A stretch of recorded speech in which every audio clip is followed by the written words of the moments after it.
రోగిష్ఠోడి దగ్గరికి ఎవరు వచ్చాడు? బలహీనుని దగ్గరికి ఎవరు వచ్చారు? దుఃఖపడే అతని దగ్గరికి ఎవరు వచ్చారు?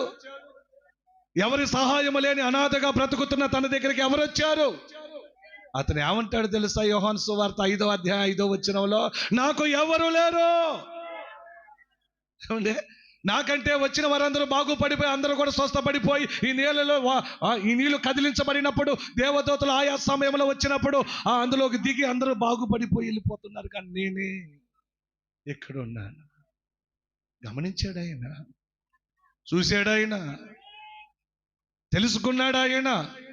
అరే నాయనా, ఇతనిని ఎవరు బాగు చేయలేరు, ఇతనిని ఎవరు కూడా స్వస్థపరచలేరు, ఎవరు ఇతనికి కావలసిన సహాయం చేయలేరు, ఇక నాకంటే తప్పదు కదా.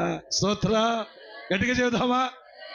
అవును ప్రభువా, నీకు తప్పదయ్యా నా గురించి ఆలోచించడం. స్తోత్రం చెప్పు గట్టిగా, నీ స్వరం ఎత్తి చెప్పి ఈ మాట. నీకు